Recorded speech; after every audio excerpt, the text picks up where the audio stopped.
भगवान विष्णु कहते हैं कि याचेम्बतेङ्घ्रिकमलं प्रणिपत्य कामं चित्ते सदा वसतु रूपमिदं तवैतत् नामापि वक्त्रकुहरे सततं तवैव संदर्शनं तव पदाम्बुजयो सदैव। हे माता,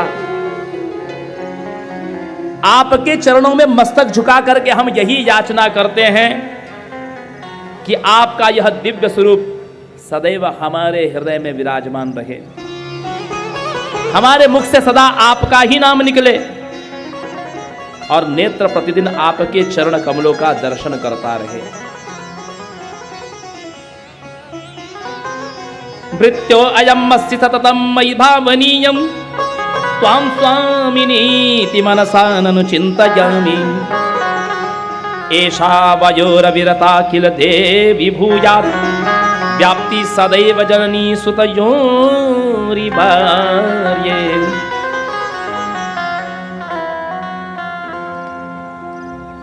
भगवान श्री हरि कहते हैं कि हे देवी, हमारे मन में ये विश्वास हमेशा दृढ़ रहे, ये कभी भी ये बात हमारे मन से न निकले कि आप हमारी स्वामिनी हैं और हम आपके सेवक हैं।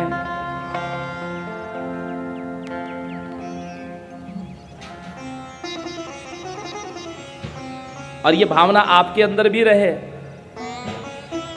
कि ये मेरे दास हैं, ये मेरे भक्त हैं, ये आपके मन में भी ये भावना रहे।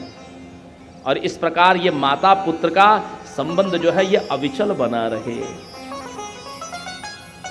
ये माता और पुत्र का जो संबंध है ये अविचल बना रहे, भगवान विष्णु प्रार्थना करते हैं।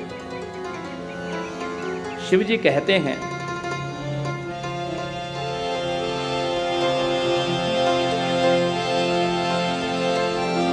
तपसी ये निरता मुनयो मला तव विहाय पदाम्बुज पूजनम जननी ते विधिना किल वंचिता तव विहाय पदाम्बुज पूजनम।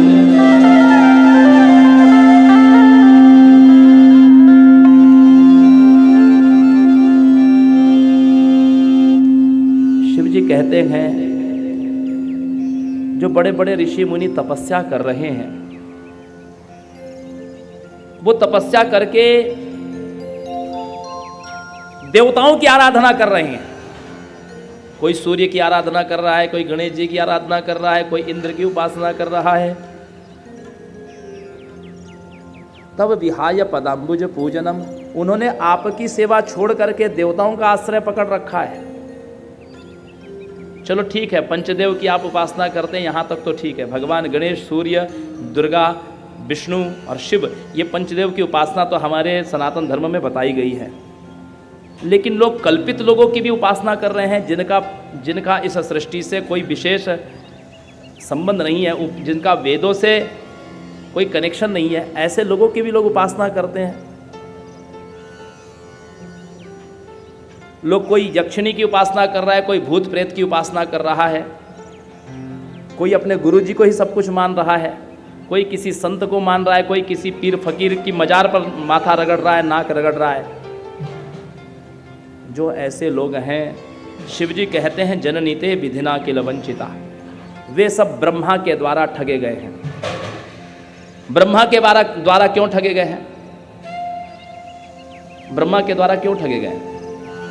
क्योंकि नवम स्कंद में गंगा जी की उत्पत्ति की जो कथा है, जिस समय राधा कृष्ण शिव जी के संगीत को सुनकर के अंतर्ध्यान हुए थे, तो भगवान राधा कृष्ण द्रवीभूत हुए थे। जो जल राशि था वही गंगा कहलाई। सारे देवता भगवान राधा कृष्ण के दर्शन के लिए शोकार्त हो रहे थे।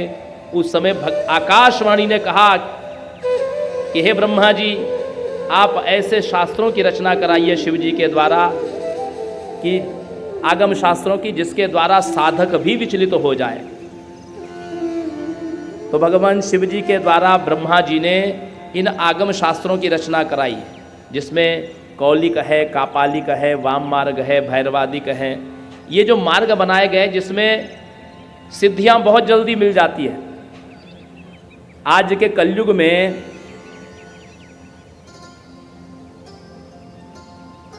जो व्यक्ति धनवान है उसी को गुणवान समझा जाता है।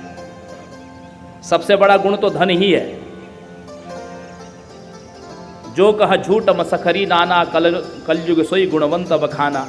जो बेतुकी बातें करने वाला हो उसको लोग गुणी समझते हैं।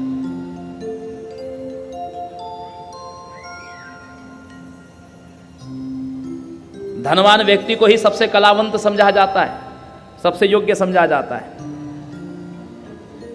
और आप जानते हैं, आप सामान्य से जो देवताओं से भी हीन जो योनियां हैं, यक्ष गंधर्व आदि, उनकी उपासना से भी आप अपार धन प्राप्त कर सकते हो। तो व्यक्ति को लगता है कि सबसे बड़ा सुख तो धन और परिवार ही है, इसलिए व्यक्ति देवी की उपासना छोड़ करके उन सामान्य देवताओं की उपासना से सुखी होना चाहता है। जैसे कड़वी दवाई का सेवन करके कोई व्याधि मुक्त न हो करके पेन किलर खा ले, तो पेन किलर खाने से कुछ समय के लिए दर्द की अनुभूति नहीं होगी, लेकिन वो पेन किलर परिणाम में आपकी किडनी को भी खराब करेगी। वो तो केवल आपको दर्द की पीड़ा से थोड़े देर का आराम देगी। उसी प्रकार हम लोग तुच्छ देवताओं की उपासना करके हम लोग धन आदि का सुख प्राप्त कर लेते हैं, लेकिन हम ये नहीं जानते कि ये सब परिणाम में हमको और दुख देने वाले हैं। हमको आश्रय उनका लेना है कि जो हमको मुक्ति दे सकती है।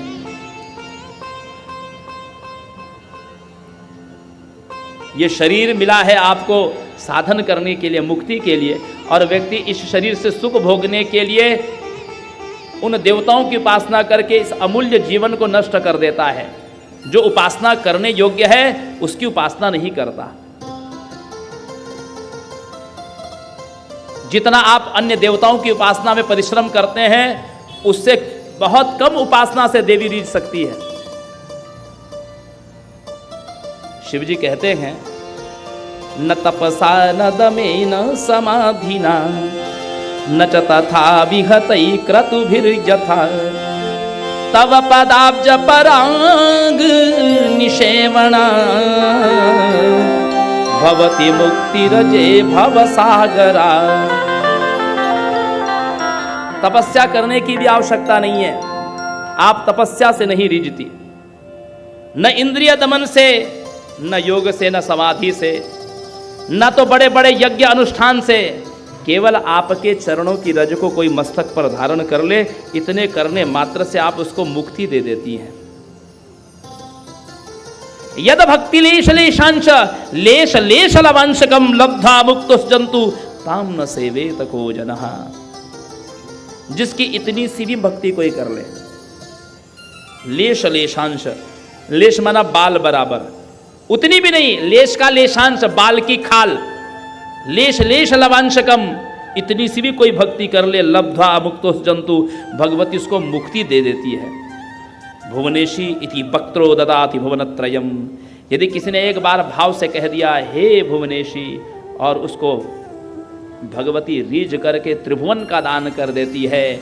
माम पाहितस्य वचसा धेया भावा दृणान्वितः।